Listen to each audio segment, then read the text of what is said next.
Rumpelstiltskin. Once upon a time, there was a rich hat maker. He told lots of lies, but he was so rich that nobody cared when he told lies. He's just joking. They all laughed. The rich hat maker loved to go to dances with other rich people. At the dances, the rich people stood around them and told lies to each other. My husband shot a turkey from 3 kilometers away, said a rich lady. My son is so smart. He teaches his teachers, said a rich man. My dog is so clever. She fetches sticks like a dog, said another rich lady. The rich hat maker wanted to die the conversation, so he told his biggest lie yet. My daughter is so amazing. She can turn high into gold. All the rich people nodded and smiled. Oh, yes, they said, how wonderful. Suddenly, there was a loud voice at the back of the room. She can turn high into gold. It was the king. Everybody bowed and gasped as he walked up to the hat maker. Did you say she can turn high into gold? Oh, well, what I meant was yes, stammered the hat maker. Bring her to me, bellowed the king. He stormed out of the room. Oh dear, thought the hat maker, what do we do now? The next morning, the hat maker brought his daughter Sophie to a small room in the palace. Sophie was very confused. Why am I here? Your father is a liar, explained the king. Last night he said that you can turn hide to gold. I think that is a lie, and I hate liars. Here is a bundle of hay. Please turn it to gold. It must be done by morning. Sophie gasped. Oh, and one more thing, said the king. If you fail, I will feed your father to my crocodiles. I hate lies. Everyone left. Sophie was alone. Oh dear, thought Sophie. What do I do now? Night fell. Sophie felt angry. How ridiculous! She found I can't turn her into gold. It's impossible. Just then she heard a strange little laugh. Tee hee hee! What do you have for me? A little man appeared in a corner of the room. He was very small. He had brown curly hair, a black hat, and red pointy shoes. He needs some help, my dear, he asked. I needed this here into cold side. Sophie's, that's ridiculous. It's not impossible. Oh, it is impossible. Can do it for you. I can do it for you, said the little man. Yes, please help me, begged Sophie. The little man pulled 2 knitting needles out of his pocket. He began to knit the hay into closes as the hay passed through his needles. It turned into beautiful golden thread. He knitted golden scarves, he made golden hats and golden socks. Soon the hay was gone, and there was a pile of golden clothes on the floor. And now, what do you have for me? Asked the little man. This diamond necklace, suggested Sophie. Perfect, said the man. I need the diamond necklace. Sophie gave him her necklace. He said, tee hee hee, and disappeared. The next morning, the king returned to the room. He opened the door and could not believe what he saw. Is this a trick? How did you do this? He demanded. Sophie's father interrupted. I told you my daughter is amazing. Her mother was the same. Storlorn shouted the king. Sophie, come with me, please. The king led Sophie to another room. Inside the room were 10 piles of hay. If you do it at once, you can do it again, said the king. It must be done by morning, and this time I'm locking the door. Everyone left and the door was locked. Sophie was alone. All for heaven's sake. But this time Sophie knew what to do. She searched the entire room. She looked high and low. She looked behind the curtains. She looked on top of the shelf. Little man, are you here? Just then she heard a funny little laugh. Tee, what do you have for me? The little man appeared in a corner of room. Once again, the little man pulled two knitting needles out of his pockets. He started to knit the hay. He,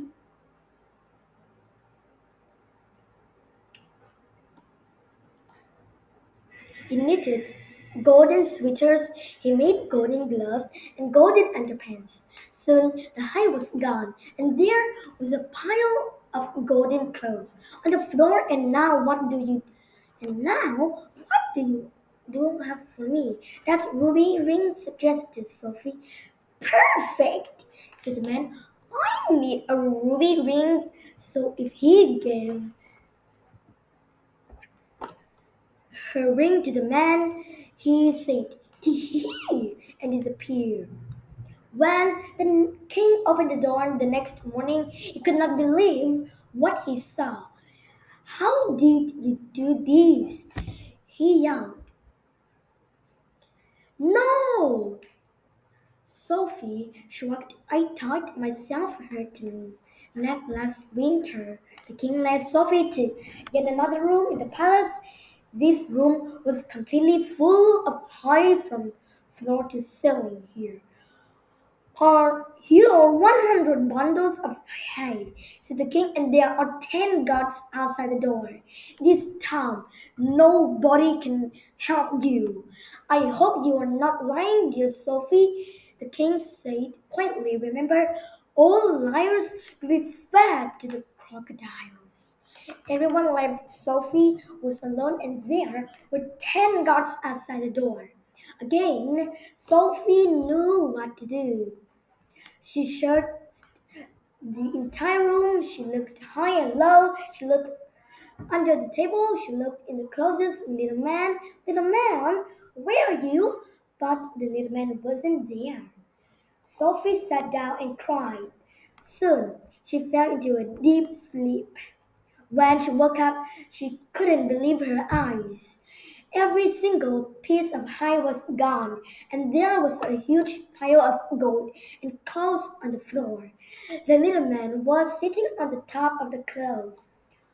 Oh, thank you, cried Sophie. I thought it was crocodile food for sure. The little man smiled. And now, what do you have for me?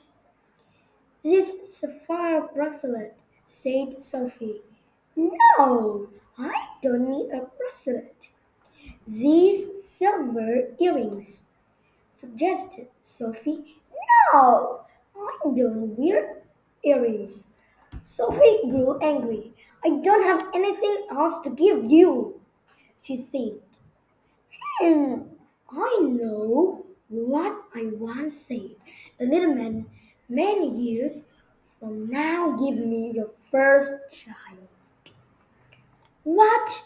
No, cried Sophie, or I will tell the king you are a liar. Sophie had no other choices. She agreed to the little man's deal. The king returned. When the king opened the door, he was amazed. There was a huge pile of golden clothes stacked from the floor to the ceiling.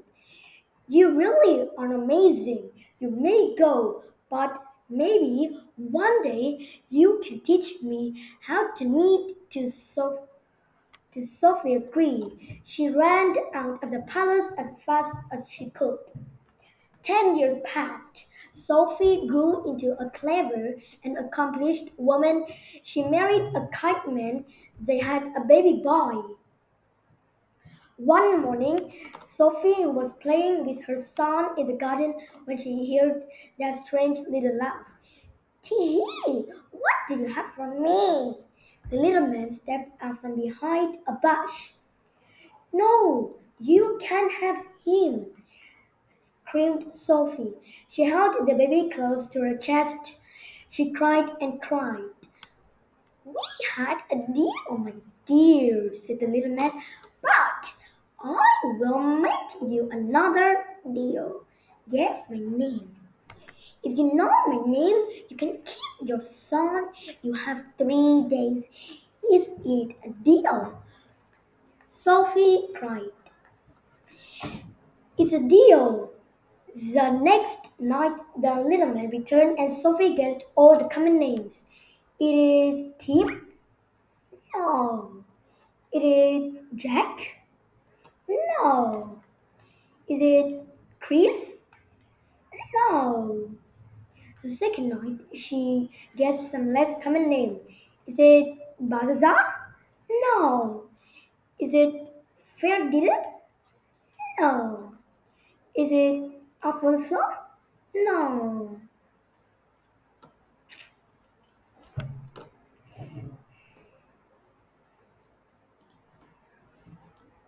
The third day, Sophie was panicking. She went for a walk in the forest to clear her head. It was already getting late. His feet are pointed like a Norway. She thought so maybe his name is Bjorn, but his nose is red like an Australian, so maybe his name is Keith. But his hat looks Turkish, so maybe his name is Mustafa. Sophie walked deeper and deeper into the forest. She jumped over logs and climbed over rocks and then turned a corner. She was very surprised to see a small house. A woman was sitting on the porch. She was knitting baby clothes and sighing quietly on her neck was Sophie's necklace. On her finger was Sophie's ring. Rumpelstiltskin, Rumpelstiltskin, my love. More laughed. The woman shouted, Can you come here? I need you to help. My need. And guess who appeared at the door? It was the little man. Sophie ducked down behind a bush. How lucky. She ran home as fast as she could.